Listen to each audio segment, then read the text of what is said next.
Meche todo mitole mikudo sidigbe azan wene go gbero abokusume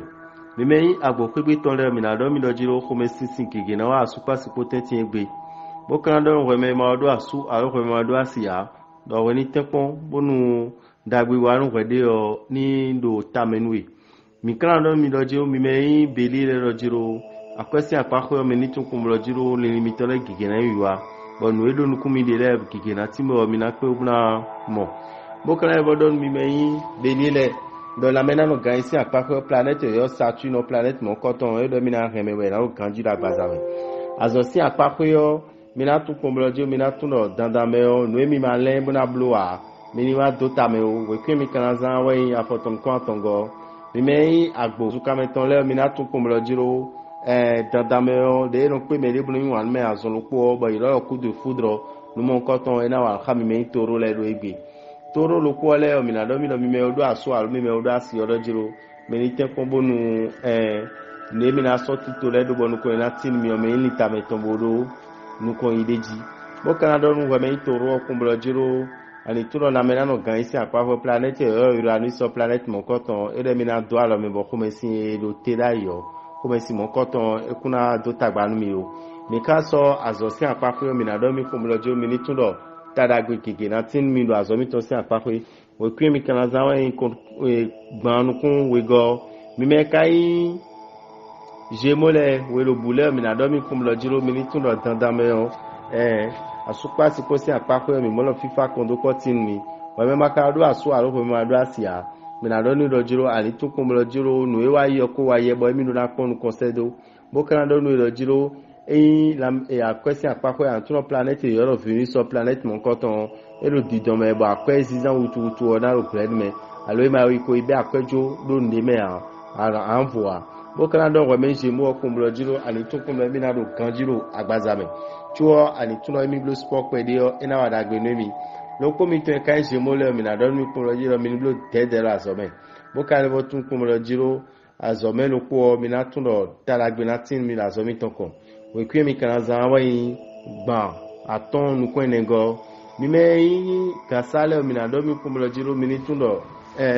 ko me sisin gege na wa super potenti trala mi me ko do asu alu mi me odo asibolo gbe mi to se edin o lo suru ni pe mi bo kana e bodo won yi cancel kumlo jiro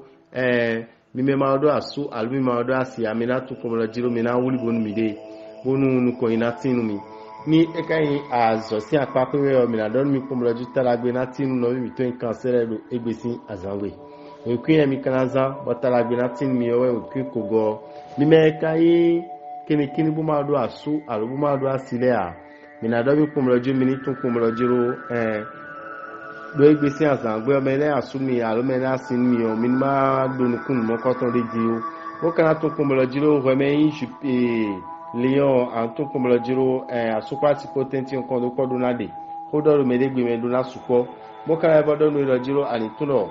ni emido uvede me egbe o emido na tenkumna do akonpon lo ko mi tole mi na ro mi kumlo jiro mi na tuno uve pede na timiro la mena organisi apakwe mi ka titero mi ne ujan o mi na levo bio me pede boka e bodo mi kumlo jiro mi ni tuno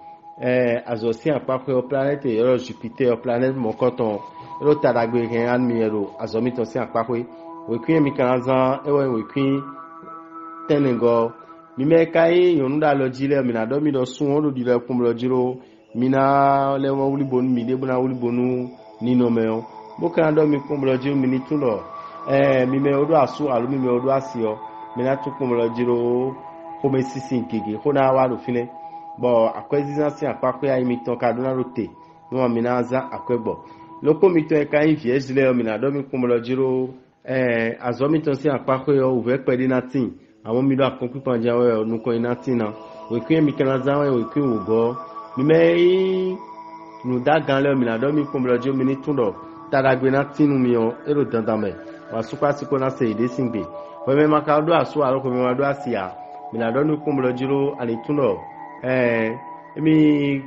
pedo ne ujawe o numo koton ene enu bona yin didon mi topo fun enijo fine mo koton do bo kana e bodon we me balance o kumlo jiro ani tuno nde bude aja so wala ton ne buba ja non konto la kwesi apako wali tam kon kanjido ji kawada gbini yanji do no mi kon mi ma mo ide one bo kana do no kom lo jiro ai kuma si ko ro tele wali blu dede na bo kana tuno we kwian na zawe we kwi we go mi me kai hon krekele mi na do mi odo asu alu mi odo asi o kon do kondo asu pa si poteti we me maka odo asu alu asi ya mi na do no kom lo jiro ina je bo me ni jodo bo ifili ni onu moko ton na zo moko mesina wa boka ndo no komro jiro akwesi apape yo ani tun komro jiro nu gege timbe mi na pe mu na blo nu gege ka timbo mi je so mi na so ru tabo nu ko ina tin mi wa akwesi apape yo mi na do mi komro jiro mi ni tun no mi me scorpion le yo akomi to se apape yo mi ni tun no planet yo Jupiter ri do mi na wa da gbe mi bo akomi to emisio mi na so jun mi we kwe mi kanazan ewa 67 mi me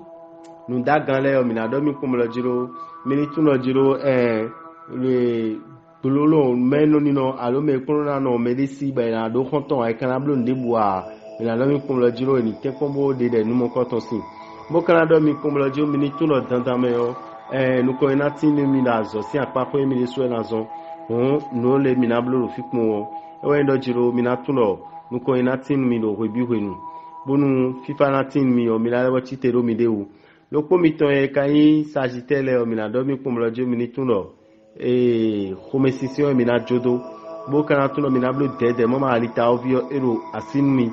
loko mi ton le mi na do azo si apapo yo mi ni tun pomlo jiro to leji gege na tin mi na zo mi to si apapo mo ke mi na za won ikonu kulo kogo we me kai capricorn an tun pomlo jiro revolo di lo jiro e mi na zo bo asupa ti ko le kondo na po na tin ye kiko na tin ye we me makado aso alo we ma do asia me na do ni komlo jiro an tuno dizande dion e mi na ko kan no mo ko to mo no ko ina le tin mi ngora bo kan do no do jiro ani tun komlo jiro o ve pede na bi agbaza me nui trala no e iro kuru ni azo ni o ina la do tagba no we me capricorn we kwin akanzan e we kwin ko aton no ko enego mi me ka inverso le mi na do mi komlo jiro mi ni tun lo jiro nu gege na dio gbaza mi tome bonu mi kana ten pombo nu ko na tin mi o mi ni wuri bonu azo mi ton nu remede baka inverso o mi na do no komlo jiro ani tun komlo jiro dandan me o nu de je mi ton e mi de so we na sin ni e kana ti gbomo anatun do jiro nde mi ya soro gbanua e o nde mi ya rin gbre ya nu mo ko ton le bi fi o ani ten kombo tun bo kana e vodo nu we me verso o kombo jiro ani tun lo jiro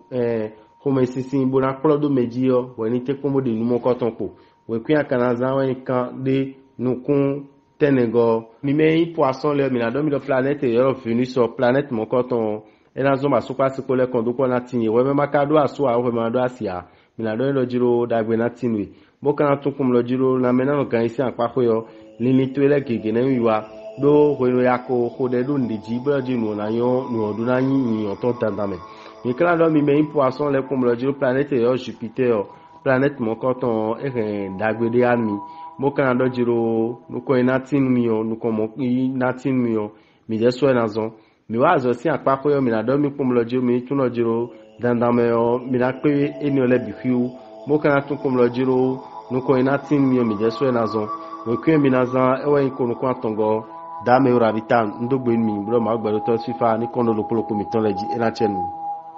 Pour ne pas rater les prochains numéros, abonnez-vous à notre chaîne. N'oubliez pas d'activer la cloche de notification. À bientôt!